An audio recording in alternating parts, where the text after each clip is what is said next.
ユネスコ世界文化遺産のマレーシア・ペナン州ジョージタウン、約100年前に建てられた伝統的なショップハウスに宿泊しました。ペナンで最も古いお寺、トロピカルフルーツの宝石箱。ペナンのローミー、クアラルンプールのローミーとの違いは何でしょう。ペナンといえばチャクチャオ。チュティチュティディプラピナン。大家好。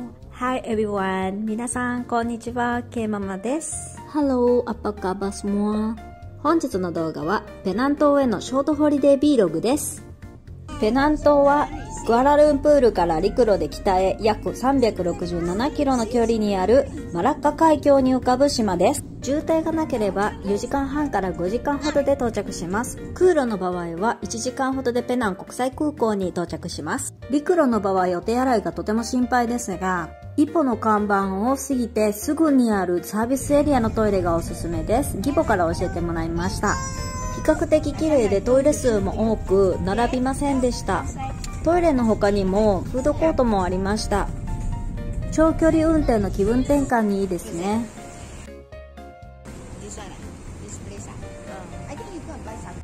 この日はなんと高速料金が無料でした。ノーチャージャー。わー、すごい。クアラルンプールを午後3時半に出発し、午後10時頃にペナン島に到着しました。この日は宿へ直行しました。2008年7月にユネスコ世界文化遺産に登録されたジョージタウンに宿泊しました。1920年代約100年前に建てられた伝統的なショップハウスのホテルです。ペナン国際空港から車で45分。観光地にも近く、とても便利な立地です。一歩館内に入ると、まるで過去にタイムトラベルしたような気分になりました。展示されている小物がとてもクラシックで、ぬくもりを感じました。存在感あるマレーシアの骨董品に囲まれた、とても興味深いレセプションでした。渋滞によりホテル到着が大幅に遅れましたが、とても親切に対応してくださいました。こちらは客室へ続く通路です。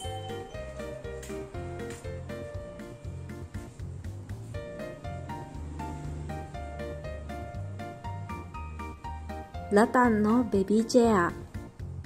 なんだか懐かしく心が落ち着きますね。さらに奥へ進みます。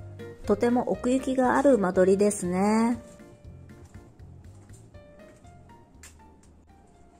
突き当たり正面に赤い扉が見えてきました。私たちが泊まったお部屋です。たくさんの観葉植物に囲まれたホテルですが、蚊取り線香が焚かれており、蚊には刺されませんでした。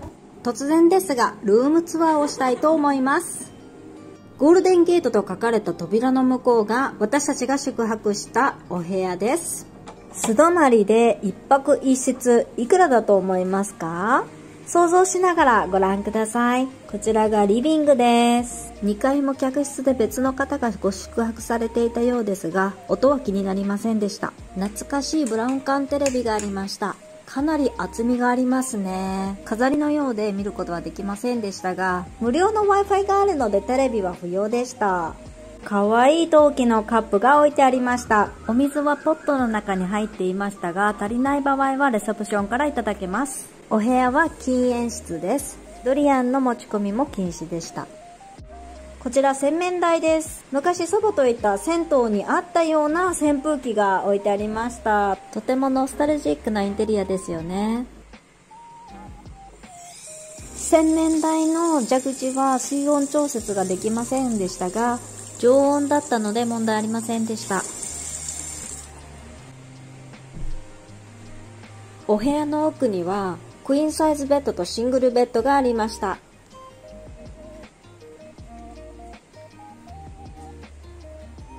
エアコンもよく効いていたのでとても快適でした。こちらがトイレとシャワールームです。1畳半ほどの空間にシャワーとトイレがありました。小柄な私でも少し狭く感じました。お部屋の入り口にはエメラルドグリーンの棚がありました。窓を開けると、プライベートボタニカルガーデンです。十分快適な素泊まりのお宿でした。とても懐かしく、時間がゆっくり流れる空間でした。祝日でしたが、一泊一室朝食なしで約100リンギットほどでした。夜は人通りが多い道路でしたが、朝は人通りが少なくとても静かでした。無人の自転車レンタルがありました。ペナンはよく渋滞しているイメージがあるので、自転車があれば簡単に移動ができるので、すごく便利だと思います。自転車にはカゴがついているので、お土産などが入れられますね。自転車のレンタル料金は基本料金プランを選択し、利用時間、初めの30分は無料、1時間ごとに1リンギットだそうです。暑くない時間帯のサイクリングは最高ですね。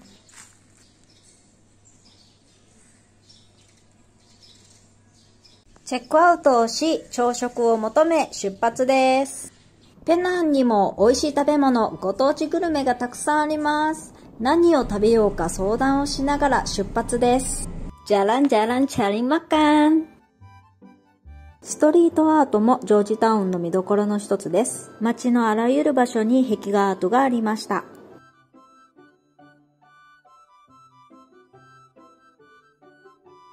ストリートアートの他にも、ジョージタウンの歴史的街並みや建造物もまたノスタルジックな魅力があり、見応えがありました。朝食を食べに行く前に、1728年に建てられたペナン島で最も古いとされている観音寺へ行ってきました。観光客や参拝者などで賑わいを見せていました。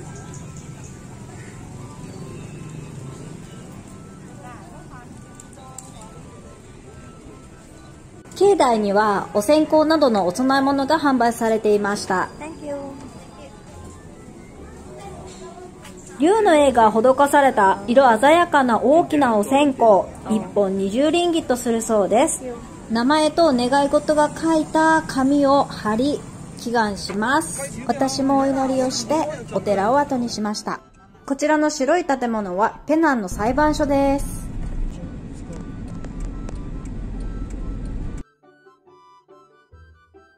モダンなコンロがありました。歴史的な建造物と近代的な建造物が混在しています。これもペナンの魅力だと思います。朝食はホーカストールでいただきました。ホーカストールは屋台が多数集まった食堂のことです。トタン屋根の食堂です。エコノミーライス経済飯屋さん。夕食もありました。娘はトーストとソーセージのセットを注文。6リンギットほどでした。ハイナンローミーを注文しました。クアラルンプールで食べる福建ローミーとペナンで食べるハイナンローミー。どちらもローミーという料理名ですが、見た目も味も全く違います。こちらのローミーは小さいサイズで6リンギット。別料金で計測や豚レバー、腸などがトッピングできます。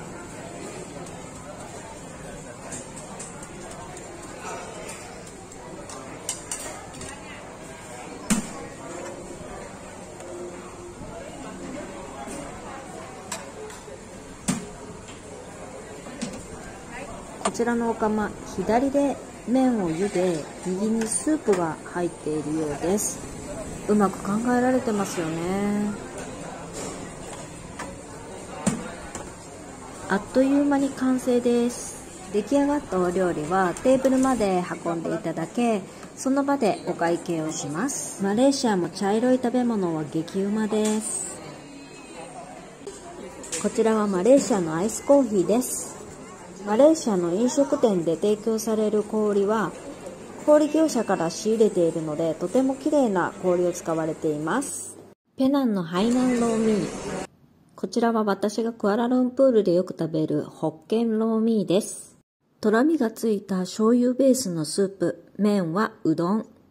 具はエビ、キャベツ、豚肉、かまぼこ、卵が入っています。お好みで黒酢やチリパリ、チリソースをつけていただきます。ペナンのハイナンローミーは、あまり醤油のような濃褐色のスープ。濃いめのとろみがついたコクがあるスープでした。麺は米粉で作ったミーフンと黄色麺ミーのミックス、ミーフンミーです。具は豚肉、もやし、固めのゆで卵が入っていました。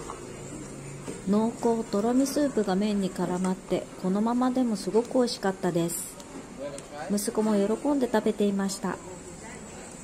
このまま食べてもすごく美味しいのですが、ここにすりおろしニンニクとチリソースをかけていただきます。ニンニクとチリソースをかけることで激うまに味変化します。ミラクルです。日本の関東と関西のうどん以上に違いがはっきりしています。新しい発見、違いを楽しむのも旅の醍醐味ですね。ポーカーの外にパイナップル、グアバ、パパイヤ、マンゴー、ドラゴンフルーツなどのトロピカルフルーツが食べきりサイズで販売されていました。プチトマトやブドウ、メロンもありました。果物の宝石箱や食べやすいように一口サイズに切ってくれます。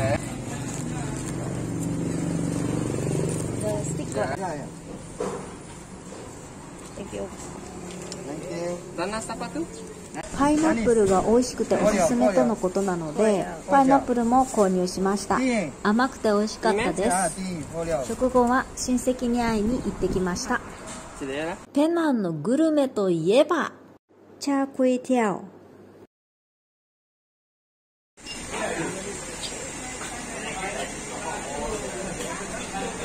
ガスではなく備長炭で調理されていました。子供たちには魚の練り物、フィッシュボールが入ったスープ麺を注文しました。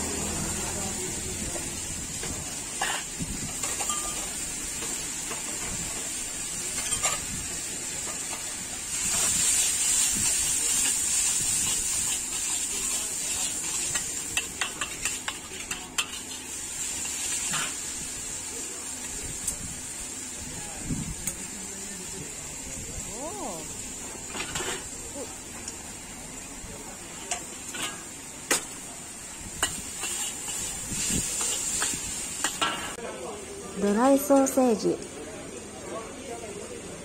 もやし、いり卵、ニラ、大きなエビも入っていました。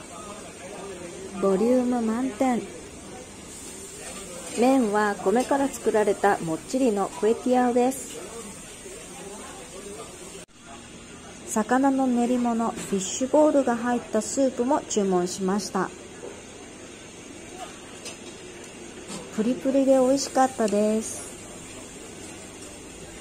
辛いものが食べれない子どもたちも大満足のランチでした。